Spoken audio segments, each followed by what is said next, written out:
Welcome to News with a View, a fatcatproduction.com, hosted by this fat cat, John A. Costa. Today is October 5th, 2025, and this is either episode 139 or 140. I'm going to say 140, but I'm not certain on that. Today's topic to really go off with will be not our legal system. Our legal system is perfect in this country. No, I feel it's perfect. Could always use some tweaking, and it could always be improved. But what I'm talking about, judges and district attorneys.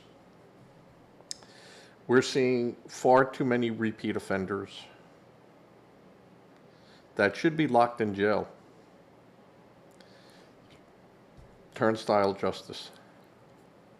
So, the real crime being committed against most Americans today are that from our judges with the help of legislators and DAs being elected by the Soros group. You look at some of the highest crime areas of this country, and it's DAs and judges that were all on the Soros payroll. And when I say payroll, I mean contribution list. But if you look at the Soros plan and what these people all sit and go and meet with other Soros lawyers are given their marching orders. That makes them on their payroll. Now, this is not just a blue state problem. And I don't want it to be looked at as just, I'm beating up the Democrats.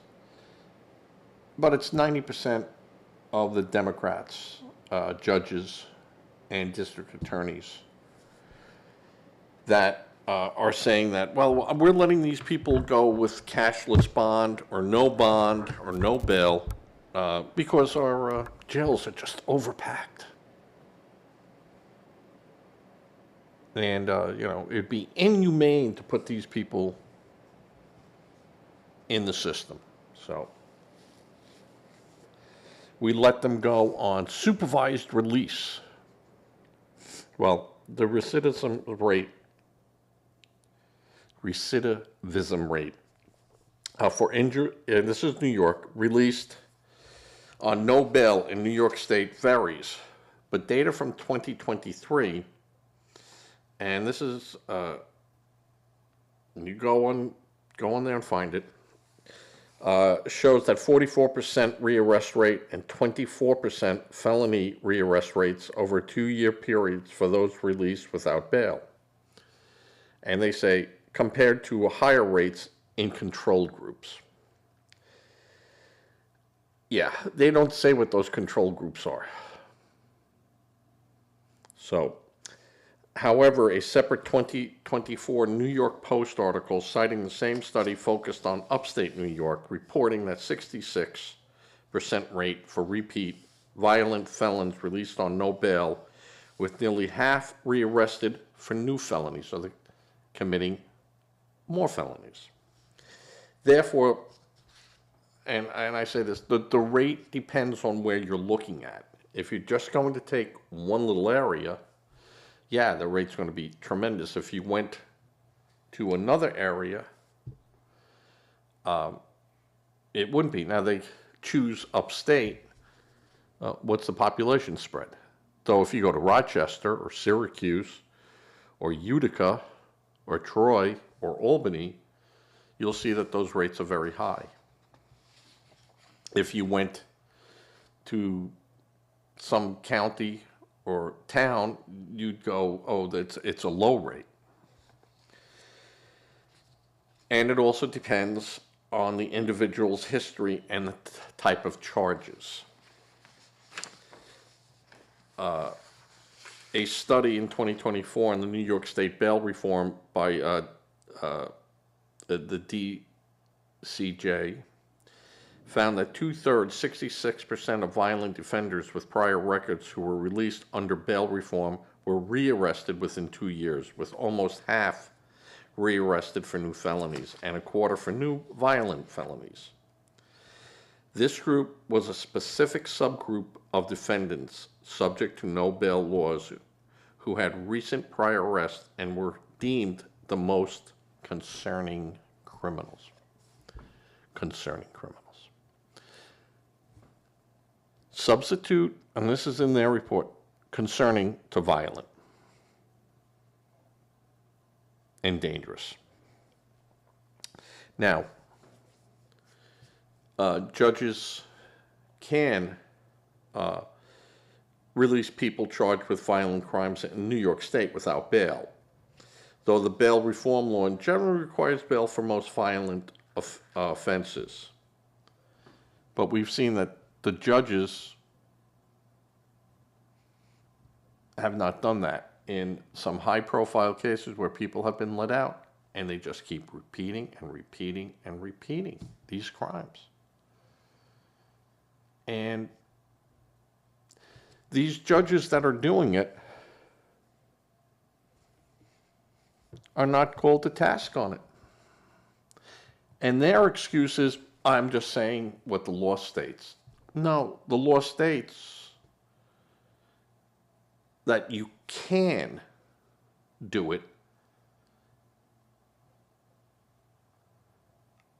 but it also requires you to be responsible and be reasonable. Releasing some of these people that have been arrested 20 and 30 times for violent acts. You don't think mugging is not a violent act? You don't think robbing is not a violent act? They've let rapists walk free.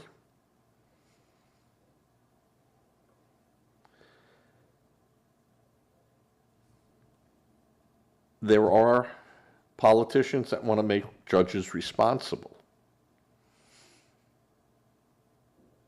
And I don't know if that will work. I don't think legally, I don't think you can make that happen.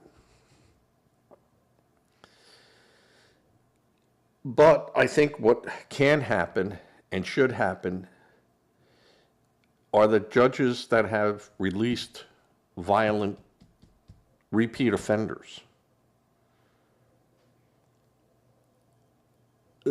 The judge who's doing that, it should be made immediately public information. And it is, but it's funny, if you go into AI, if you go into Google and you try to search, like, how many repeat offenders did one particular judge, oh, we don't have that information.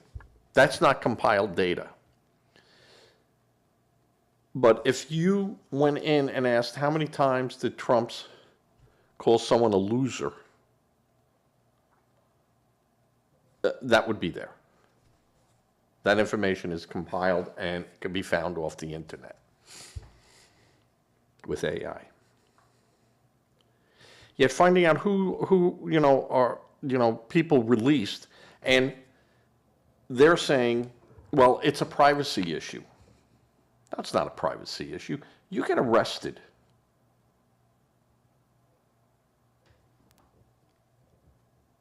That is a public, that's in the public domain. And why not have that information out there where a judge who says this person was brought in front of me and charged with, beating this person up, and I mean, we caught him beating the person up. There's no ifs, ands, or buts about it. Here's his picture. Here's the event. Here's everything. We got it. We got the guy.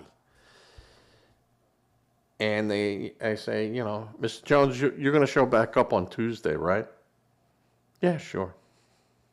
Yeah, cut him loose. New York, there was a judge. Cut him loose, Bruce. So a judge can do that. And if they brought someone in under their, quote unquote, an upstanding citizen. And an upstanding citizen is just anyone that has not had a blush run-in with the law. And it's not a violent act. It's not, it's just not a violent act. Or if there's some question to it, then the judge can have the power to go, he owns a house, he has a business, he's been here for 30 years in the community, he boom, boom, boom, boom. Yeah, we're pretty certain he's going to show back up. He has a paid attorney over here representing him. He's not going anywhere. And if you're really worried about that, you make a condition of ROR, released on your own recognizance, that you must surrender your passport, if you have a passport, to your attorney, who will then turn it into the court. And that's all. And if you need to travel, you have to come and ask permission from the court. If it elevates to that level. So judges can do that, and they should be able to do that. In a he said, she said type of situation, and the police don't know, they're just acting on a complaint. We didn't see anything, but the complaint was made, and, then I can understand, saying, hey, but if they brought that guy back because he had another complaint against him from someone else, well, then the judge might say, hey, there's a problem here. We're going to post bond, or, you're going to sit in jail till we figure this out. Because, we now have a second complaint. And really, bond is just so you show back up again. That's all. Doesn't buy you anything but your ability to go out and work and mount your defense. So you could say, well, shouldn't someone who is, anyone that's accused of a crime have that right? Yeah. You could have that right if you post bond. If it elevates to that level. If the judge is looking at your record and he doesn't look at you, he asks the DA, or ADA, hey, tell me what you know about this guy, because I don't know this guy. And they have, here it is, and we'll read it to you, on this date, he was found guilty of a crime. He has 2 outstanding court cases, for the same type of crime that has not been adjudicated, or he hasn't, the trial is upcoming, so, but, that has been his blush with us. And then we have information that he was arrested in California and here, and the judge might turn around and go, hey, no bail, your flight risk. Or I'll let you out there, you got to post, $10,000 bail. Now, a lot of places say a lot of places, not a lot of places, but certain states now have said no bail bondsman. Can't have bail bondsman. And it's a cashless bail.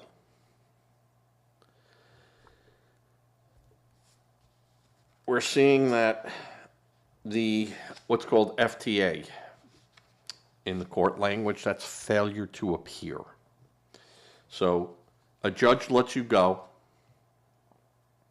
no bail. Mr. Costa, you will return to the court on this date, right?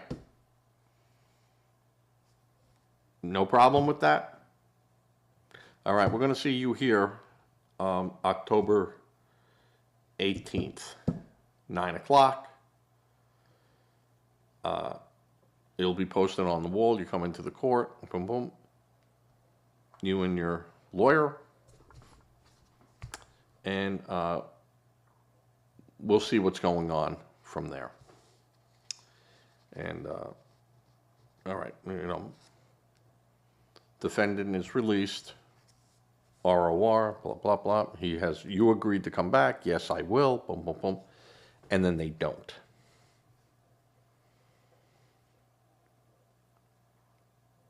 And at that point, when you don't show up for your court case,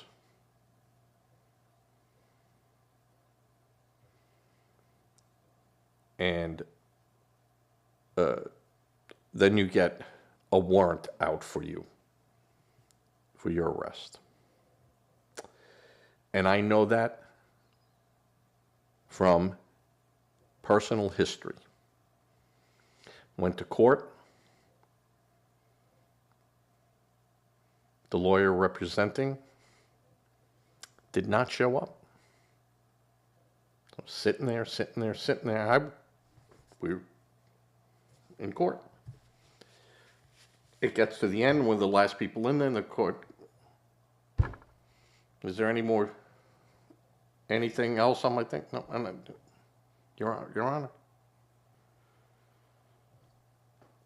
I'm here. I don't know what happened to my lawyer.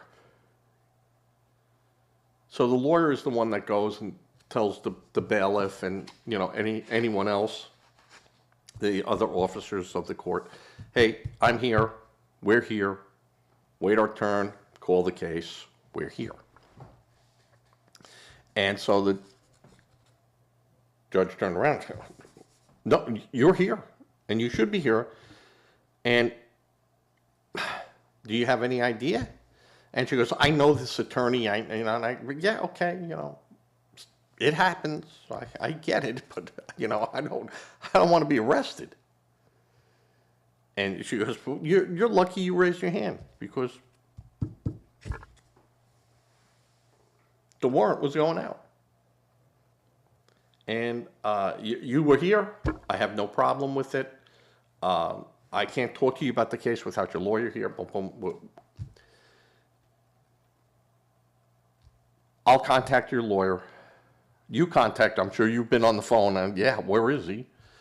And we'll work out another date. And, I said, well, I got to come in from South Carolina to get here.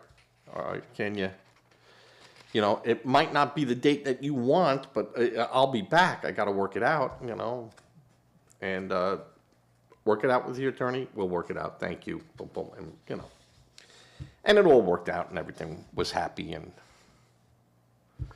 it worked out. But when you don't show up, and this breakdown that I had asked on AI did not break down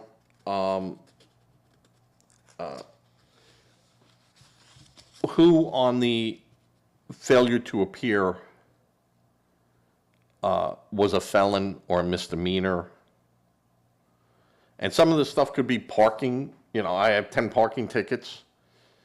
And some of these felonies could be for felony assault, felony theft. But you couldn't get those numbers. And, AI keeps telling, oh, we don't statistically take those numbers. Really? Really? I find it funny that of all the things, that you talk about AI being able to do,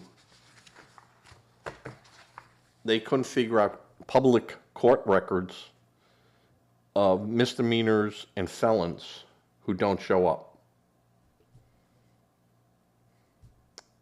It's almost like they don't want you to know. So, in Pennsylvania, a 2022 study, and this is again in a particular area, Philadelphia Bail Reform Initiative found that releasing defendants on their own recognizance was associated with a higher rearrest rate when compared to the higher control group. Now, in that case, the higher control group was people that posted bond. Because what happens if you post bond and you do something naughty and get caught again, they'll revoke the bond, bail, lock you up. So you try not to cross over that line while you have a pending litigation against you. You keep your nose clean. However, several factors prevent this finding in AI from being a reliable measure of bail reform's overall effectiveness. Now, in that study, the failure to appear was almost 20%. Now, again, this could be people caught for smoking pot, smoking in an area they're not supposed to be in. This could be for public drunkenness or something, which is not a violent crime, but is, of course, a crime, and so forth. Shoplifting, below a certain threshold level of dollars. So these people, even homelessness, or you caught, told you 3 times not to sleep on that piece of property over there. Now you're sleeping on it. We're getting you for trespass. And they don't show up because, they're homeless and they're somewhere else. So it didn't break down that to where they said, they had an actual tracking of it. But if you're going to use that number, you got to put it into all the numbers. So when you get 17 and 20%, it's a pretty high number. California. I just want to make sure we're still doing everything we're supposed to be doing here. A study just in one particular county, and this was Yolo County, found that individuals released on zero bail were substantially rearrested and had a rearrestation rate, which I find 169% more than those who were released on bail. Now, I looked at that number. I said, "Oh, this can't be right," and I looked it up, and it was right. I used Grok. I used other, other than Google, to find that information, or on Yahoo, and go in and use their database. I do use them all. I look to make sure. Because in that instance, and in a lot of instances, the information varies. And you could ask the same question. When I do this type of things, I copy and paste the question and just move it over to another source, and you get varying answers. So you have to be careful, and when you're using unreliable data to draw a conclusion. But you could see that even if this was off by 20 or 30%, that means 15% out of the 19 don't show up for their court dates, which is huge. if they're violent criminals, or that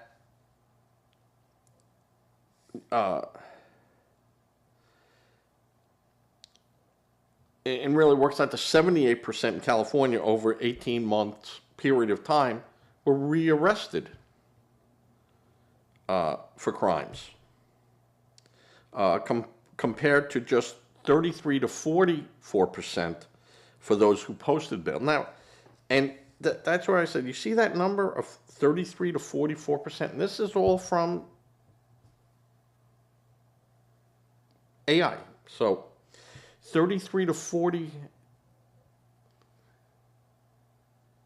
that's almost a 15% or 20% or 30% difference. So when you start looking at these numbers, and I will err on the fact that they did show up, that this number for failure to appear is actually lower than what is being reported. But failure to appear is still failure to appear in no bail situation. Whereas failure to appear for people that had bail was much, much lower.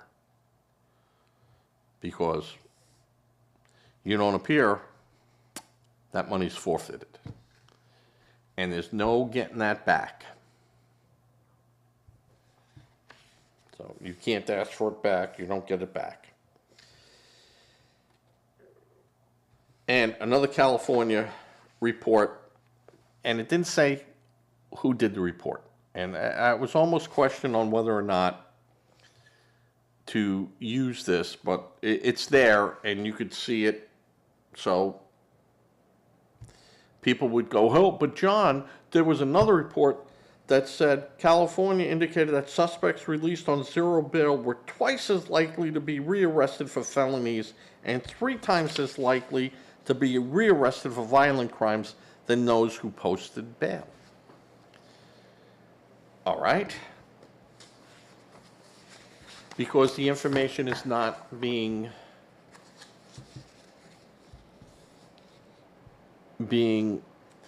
coordinated and made available for really scrutiny, whereas they said, you know, that report said,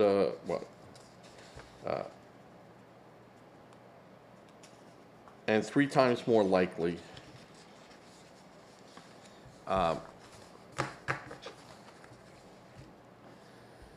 So 3 times more likely, so if they gave bail to 10 people,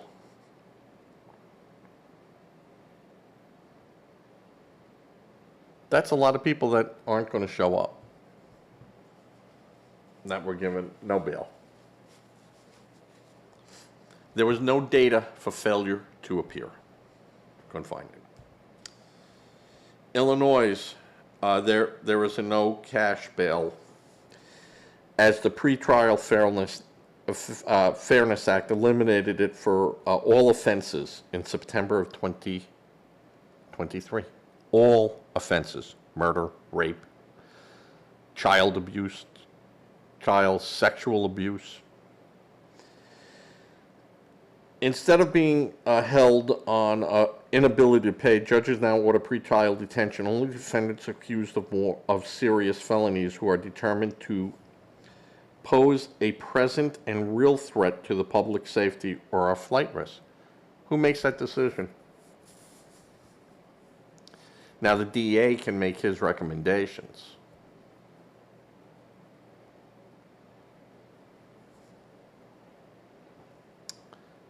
And the judge can turn around and go, I understand. Bill is $200.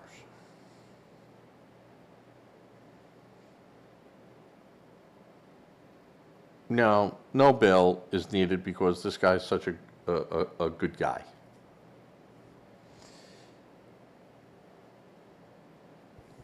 And crimes that may result in pretrial detention without bail, include forcible felonies, rape, stalking or aggravated stalking, domestic battery, sex offenses, including public indecency, believe it or not, adultery, and fornication. And that is pre-trial detention. So no trial, just the accusation. And remember, when you go to, if the police make an accusation against you, a judge gets to look at that, and you get to say, no, that ain't true, Your Honor. And they said, well, you attacked this person on this date, and your lawyer's there and going, Your Honor, I can show proof right now that my client was in Europe at the time. And, they might be able to show an airline ticket, or, they won't take pictures or anything. Here I am in front of the Eiffel Tower. But they might be able to take airline tickets and then go, all right, hold on. Boom, boom. We're going to have to look at this a little bit deeper, because we don't know. The judge goes, I don't know. But they have a lawyer. They have some proof here that he wasn't there. We're going to, revisit this, in a week. Come back. And you bring all your proof. And the DA, the ADA, you get your stuff together, and we'll have another hearing. But in the meantime, you can't travel, you can't do this or something, but no cash bail. And you could do that. That happens all the time. So, and of course they're saying, look at the tissues all over me. The rate of people rearrested after being released on no bail varies significantly by jurisdiction. Well, yeah, that would make sense. A city of 3 million will definitely have more than a county of 100,000. So while some studies show higher rates for rearrest, while others show low rates, particularly when combined with supervision services. For instance, one study found a 78%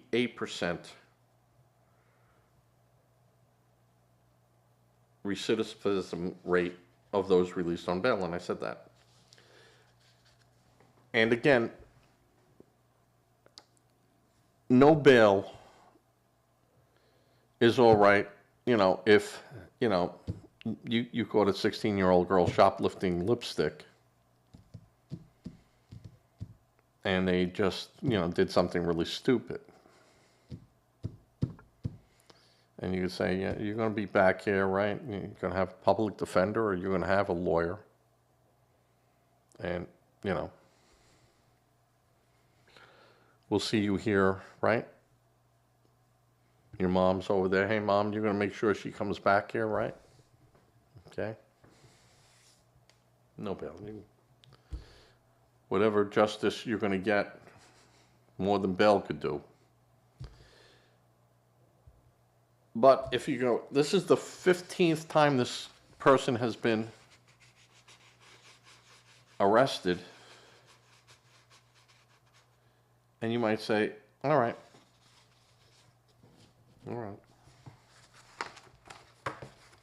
And there was never any bail, right?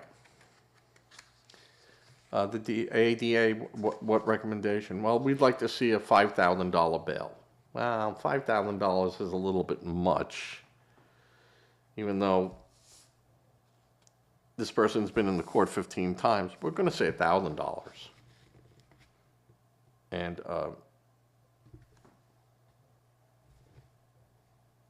Now, in a no bail situation, you might, I can't afford that. All right, we're going to release you, and that's what happens. That's what happens. Uh, and again, like I said, it's just not a blue state problem. And I have no issues with no cash bail or zero bail in some cases. People screw up, things happen, you make a mistake.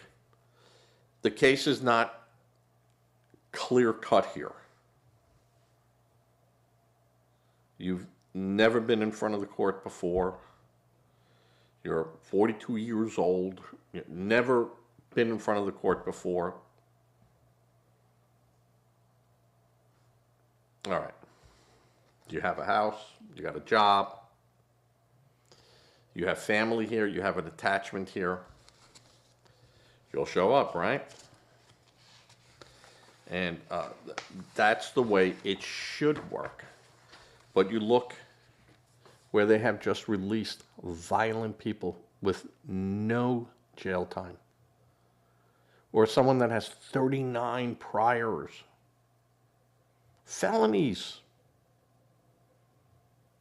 served less than 100 days in jail for all of them. And those are days you're waiting in jail. You might be held 4 days before they could book you. And that counts. Unbelievable. And really, America, you must look at your judges. And again, I said this is not a red-blue type issue, but it does happen a lot more with Democratic district attorneys right now and Democratic judges. You got to say no. And judges that keep losing appeals, where they make a ruling, and then the judges are overruled in another court. You have 3 or 4 of those things in a year.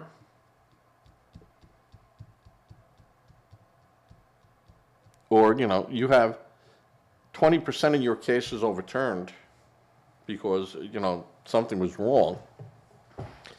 You got to be called into question on your fitness to be a judge.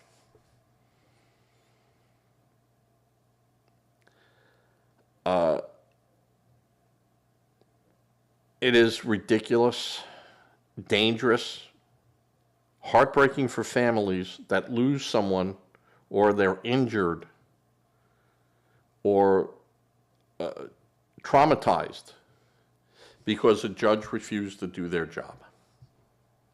And you could turn around and go, well, the judge's job is to be impartial and to do that. Yeah. Judge's job is also to make sure I'm safe and the public at large is safe. Releasing repeat offenders. No. No. No. If Johnny's a bad boy, Johnny goes to jail. If Susie's a bad girl, Susie goes to jail. And that's the way that has to work. Consequences. With compassion. Someone screws up, something happens, but it's a non-violent in nature. All right? You're found guilty, you spend 2 days in jail, pay a fine, have a misdemeanor on your record.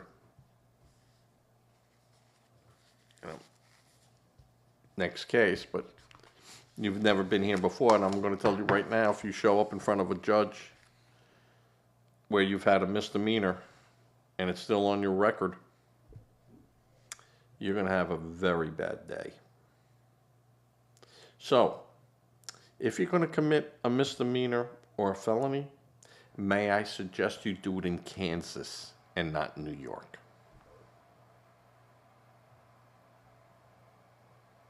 Pay the fine, good luck, boom, and out the door you go. I can get there with that. But robbing people and assaulting people,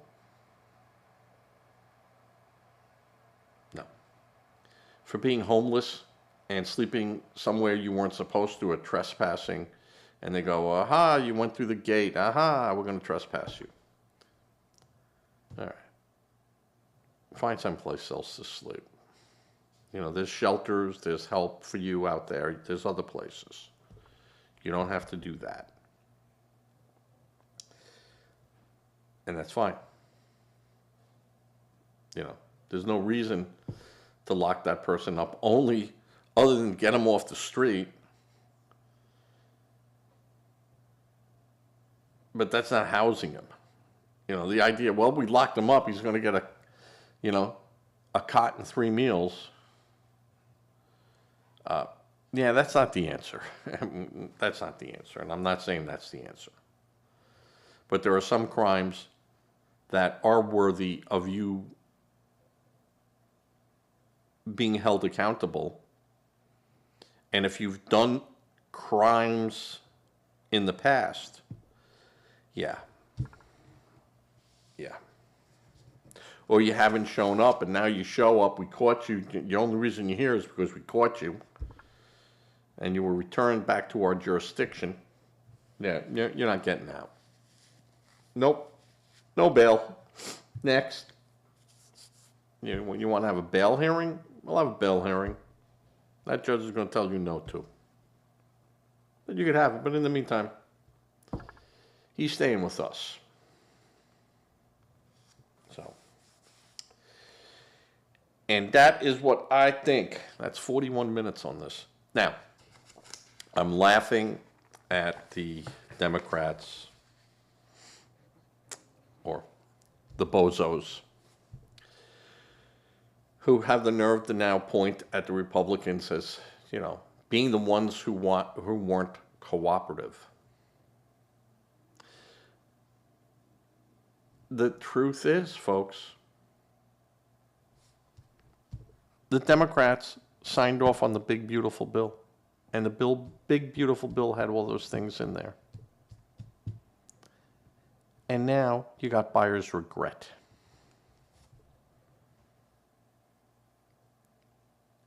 And in your tantrum,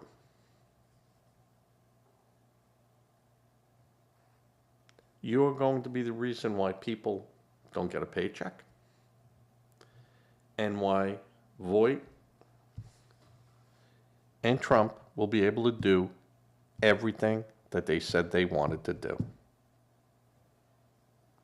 And yes, Stephen Miller and Russell Voight, all part of 2025. And this was all known, and we questioned them about it. And the president was like, well, I don't, hey, no, I'm not for 2025. And now this is, they're saying, well, we can do this, and this. And in reality, they can't do this, and this without the president giving his thumbs up or thumbs down.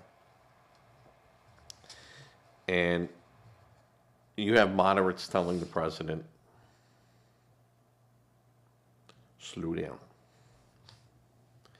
And you have moderates on the Democrats telling Schumer and Jeffries,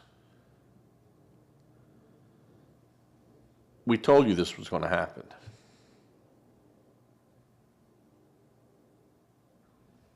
This wasn't the time for this fight.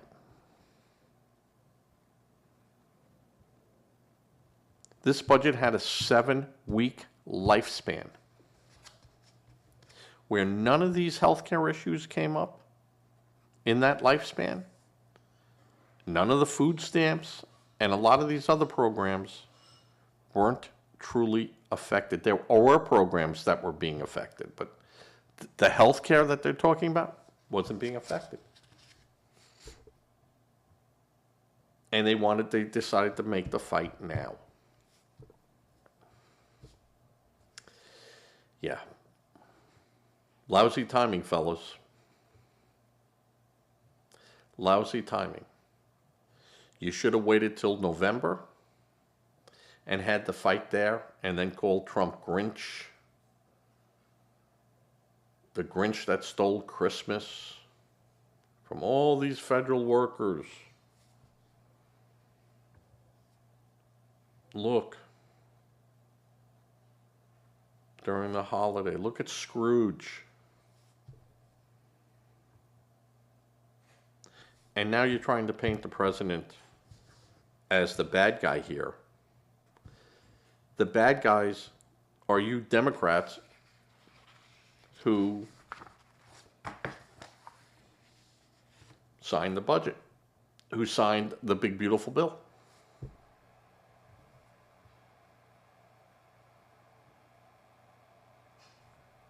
So, you thought you were going to fight him on this after you've already agreed to it. In contract language, that's called getting a second bite of the apple. But negotiations had already ended, and that apple was turned into pie.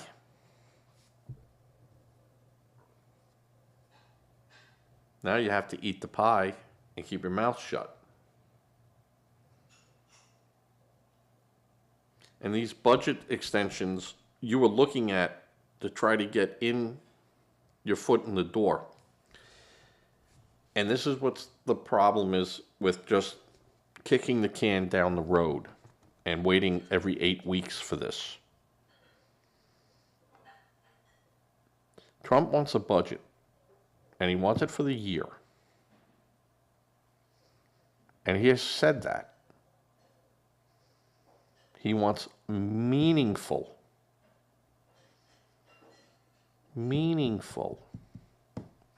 control of federal expenses.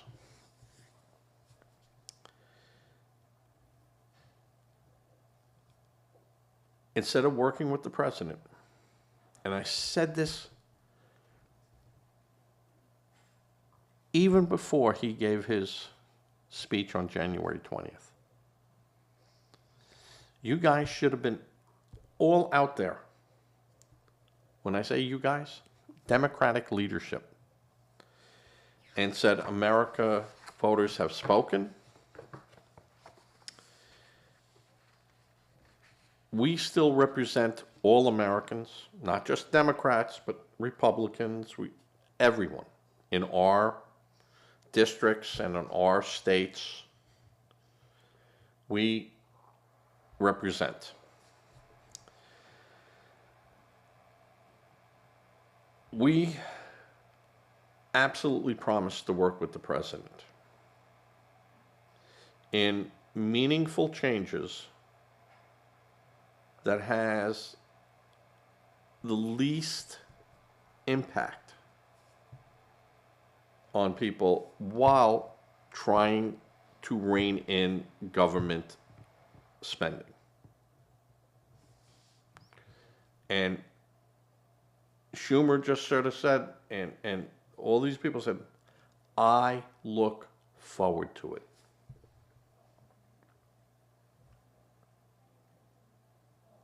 Because dialogue can get us there.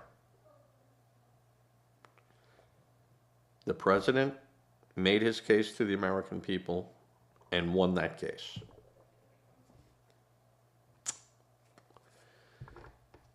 We will work with the president. We're not going to kneel to the president, but we will meaningfully work with him, and we will work with, we are not going to put roadblocks in front of him that don't need to be there.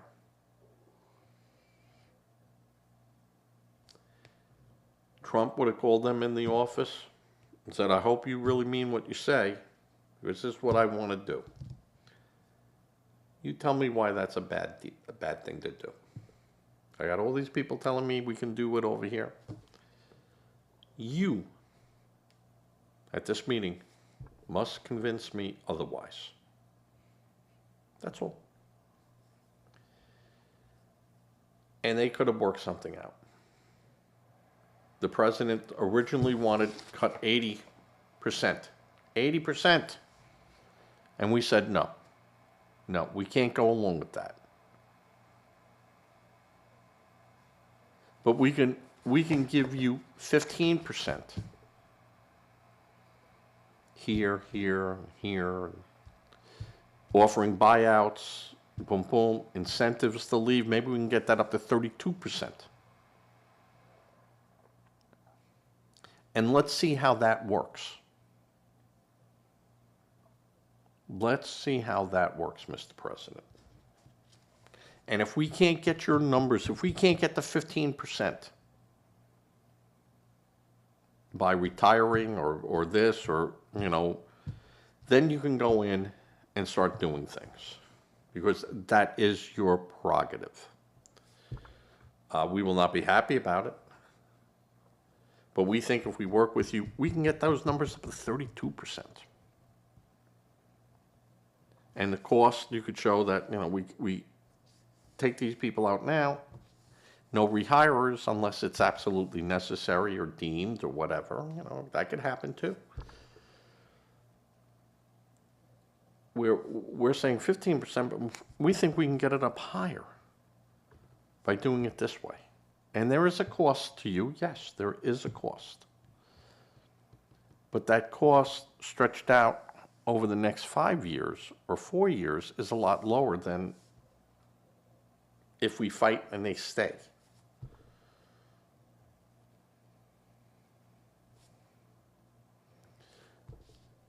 What say you, Mr. President? And it could have been done. Could have been done. And that's not taking a knee. That's protecting those other 73% of the people. So the Democrats blew it on so many levels, on so many ways. They could have done this. How they could have worked with the president, and the president coming out, as a tough guy, hey, this is what I really wanted. And I'm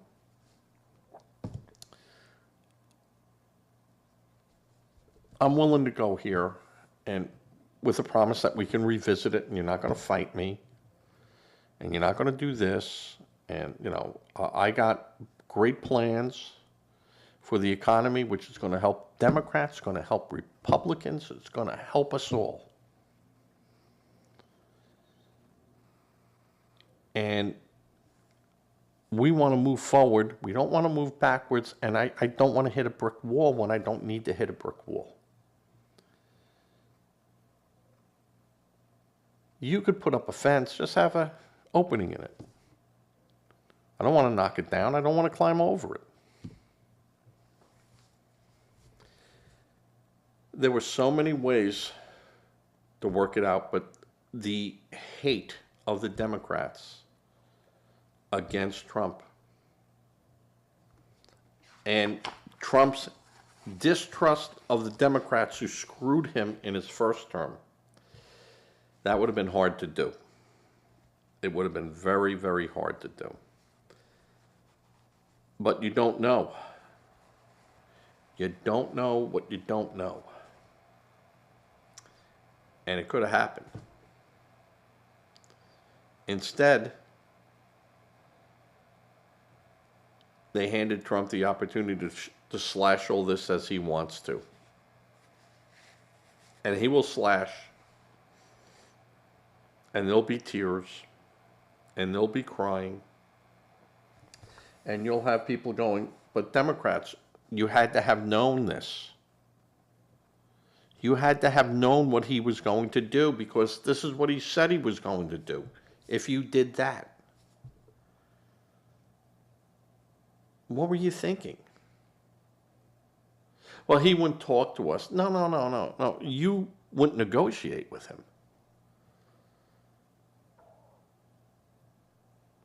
He's not going to waste his time talking to you unless you're bringing him something worth negotiating, because at this point, and at that point, he doesn't have to negotiate with you. That was all there. In the meantime, all you guys were screaming about was Epstein. Epstein.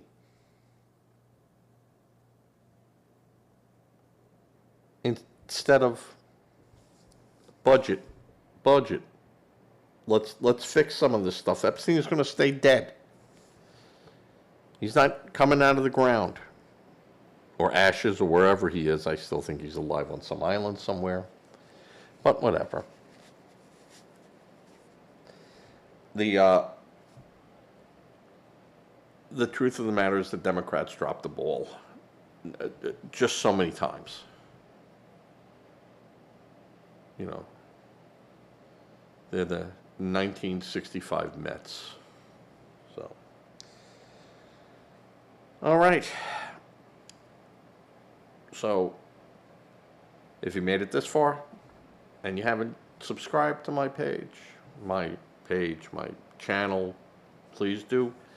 I'm putting this out on Rumble, which is rumble.com. John Fatcat, JOHN FATKAT, and that's, rumble.com, at youtube.com, at, and on Facebook, you know how to find me on Facebook. I'm there. The real John A. Costa.